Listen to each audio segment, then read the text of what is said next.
This video is for educational purposes only. No copyright intended.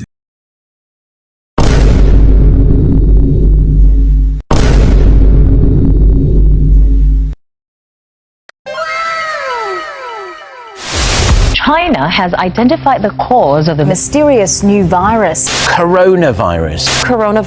There are fears a rapidly spreading virus has reached Australia. This is a rapidly emerging situation where there is not a cause for alarm. The first US case has been detected. There's confirmation the coronavirus has reached Australia. China is urging its citizens not to travel abroad as it struggles to contain the virus. We will be standing up Christmas Island as a quarantine area. Foreign nationals coming from China are now banned from entering the country. I have today declared that the coronavirus presents a public health emergency in the United States. Trying to contain a city of 11 million people is new to science. It has not been tried before as a public health measure. The death toll now has risen above that of the SARS outbreak 17 years ago. We now have a name for the disease, COVID-19. I was at a hospital the other night where I think there were actually a few coronavirus patients, and I shook hands with everybody.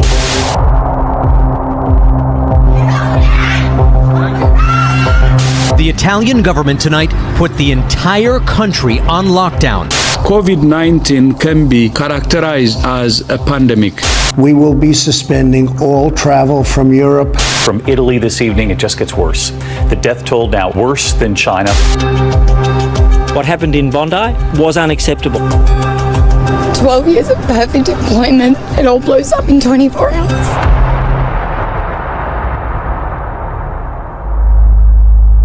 More than 3 billion people in almost 70 countries and territories have been asked to stay at home.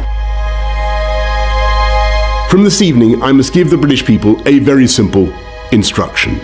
You must stay at home. We're asking everyone to work at home if possible, postpone unnecessary travel. आज रात 12 बजे से संपूर्ण देश में We've got some breaking news to bring you, and it's to do with the Prince of Wales. He has tested positive for coronavirus. The Prime Minister, Boris Johnson, has tested positive for coronavirus. Countries around the world have now reported more than 1 million coronavirus cases. Prime Minister Boris Johnson has been transferred to the intensive care unit. The city may have to temporarily bury bodies on public land if they run out of morgue space. Better days will return. We will be with our friends again. We will be with our families again. We will meet again. Good day, everyone, and this is a video presentation of Group 4. And today, we will be having a discussion about a topic. Do you guys remember the virus COVID-19? 3 years ago from now. The year now is 2025, and I think the pandemic started in 2020. Oh, so it's not 3 years ago. It's 5 years ago. Oh my goodness, what so long time. And the topic for today is, did the COVID-19 came from a laboratory? Did it originally came from a laboratory, or is it originally a nature, like did the virus came from bats or any animals? So yeah, the title of our topic, this is different from our topic that I said before. The title of our topic is COVID-19, Investigating the Laboratory Origin Theory. This presentation will explore the different perspectives on the origin of COVID-19, focusing on the theory that it came from a laboratory. Let's start the discussion now, shall we? As we all know, COVID-19 has had a massive impact on the world. There has been much debate about its origins, with two main theories. The natural origin theory, which suggests the virus came from animals, and the laboratory origin theory, which speculates that it may have been released from a lab or a laboratory. Today, we will focus on the latter. Laboratory origin theory. The laboratory origin theory suggests that COVID-19 could have accidentally leaked from a research laboratory. This theory gained traction mainly because of the Wuhan Institute of Virology, which is located near the initial outbreak site and conducts research on coronaviruses. Some believe that the virus might have been studied there and unintentionally released. This idea is supported by certain scientists and policymakers who point to possible lapses in lab safety protocols. Evidence supporting the theory. There are several pieces of evidence that supporters of the lab origin theory point to. For example, genetic analysts have shown similarities between SARS-CoV-2 and coronaviruses studied in labs. Some reports, including statements from intelligence agencies, have raised concern about the lab safety practices. Additionally, the early lack of transparency from certain officials in China fueled suspicions. However, it's important to note that none of this evidence has been definitively proven, and much of it remains circumstantial. Counter-arguments and natural origin. On the other side, many experts argue that the virus most likely has a natural origin. This theory suggests that the virus jumped from animals, possible bats or pangolins, to a human, a process known as a zoonotic transmission. This is how previous coronavirus like SARS and MERS emerged. The World Health Organization conducted a thorough investigation and found no conclusive evidence supporting the lab leak theory. Most peer-reviewed research also aligns with the natural origin theory, emphasizing the genetic traits that are consistent with the natural occurring virus. And next is judging the validity of evidence. When evaluating the validity of these theories, it's essential to critically analyze the evidence. We need to ask, is the source credible? Is the research methodology sound? Has the evidence been peer-reviewed by the scientific community? It's also crucial to be aware of any biases or political motives that might influence the presentation of evidence. For example, some claims have been politicized, which can affect public perception and scientific objectivity.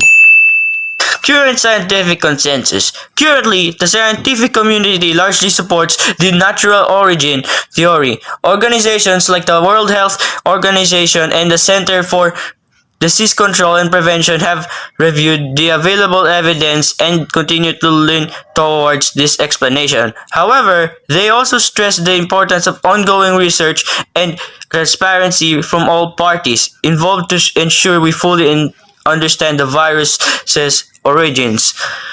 This consensus help us public health policies and inform global effects to prevent future pandemics.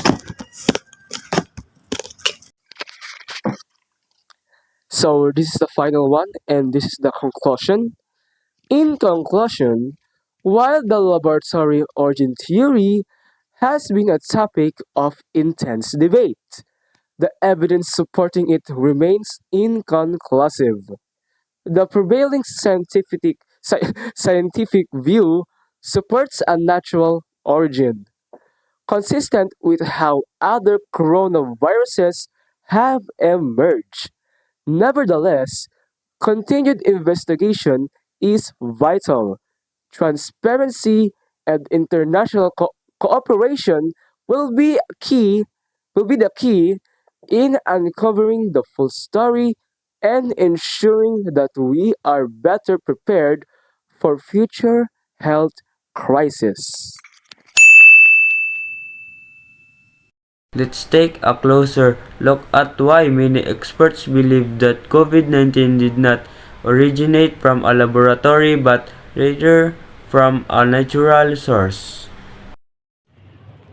One of the strongest pieces of evidence supporting the natural origin theory is the genetic structure of the virus. Studies have shown that SARS-CoV-2 closely resembles other coronaviruses found in bats, particularly a virus known as RAG-13, which shares about 96% of its genome with SARS-CoV-2. This high similarity strongly suggests that the virus has a natural origin, as it is consistent with the process of zoonotic spillover, where the virus jumps from animals to humans.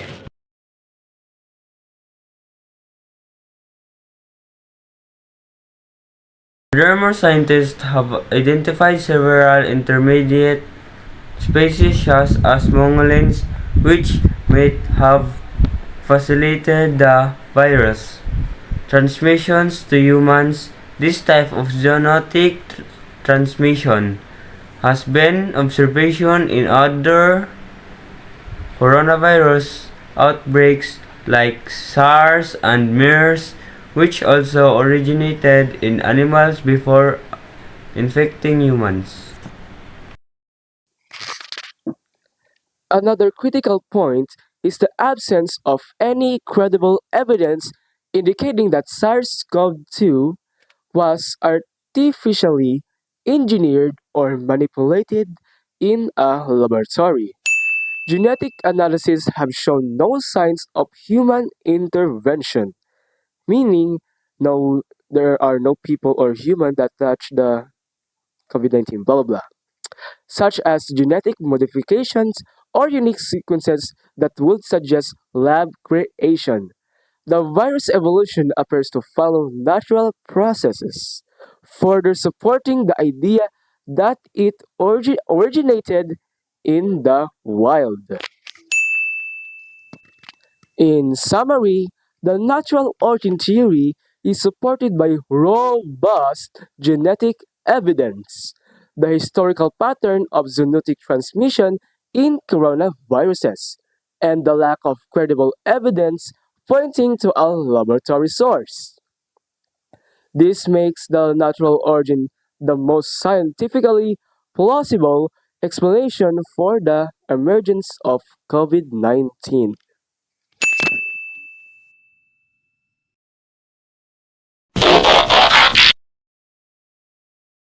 So, where did COVID-19 originally came from?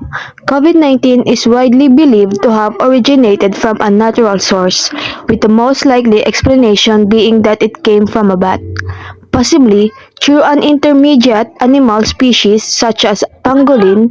This process is known as zoonotic spillover, where a virus jumps from animals to humans.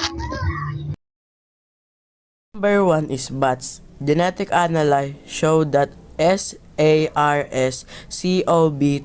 that virus responsible for COVID-19, is closely related to coronaviruses found in bats. Bats are known to host coronavirus, and SARS-CoV-2 is believed to have originated in bats before being transmitted to humans. Number 2 is intermediate animal hosts. In the case of SARS and MERS, both caused by coronaviruses, the virus was believed to have jumped from bats to humans via an intermediate host, such as civet cats for SARS or camels for MERS in the case of COVID-19. Some scientists suggest that pangolins may have acted as an intermediate host, as certain viruses in pangolins share similarities with SARS-CoV-2. Number 3 is Wuhan market. The virus was first detected in Wuhan, China in December 2019, and it was linked to a seafood market in the city, which also sold live wild animals. While this doesn't prove the market as the origin, it is considered a possible place where the virus jumped from animals to humans due to close proximity of animals and people. Although the exact animal host of COVID-19 has not yet been conclusively identified, the prevailing scientific consensus is that the virus originated in wildlife and was transmitted to humans through natural processes.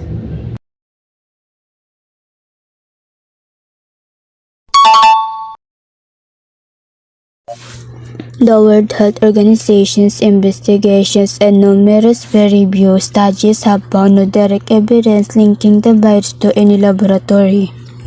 Their findings emphasize that the virus must likely emerge from a natural reservoir, such as a wildlife market where humans come into close contact with animals carrying similar viruses. In summary, COVID 19 is believed to have originated in wildlife, with bats being the most likely primary source, and possibly an intermediate host like pangolins playing a role in the virus transmission to humans. And that is for today, guys. Thank you for watching and listening to the presentation of Group 4. And again, our topic is, did the COVID 19 came from a laboratory? So, thank you for watching and see you next time.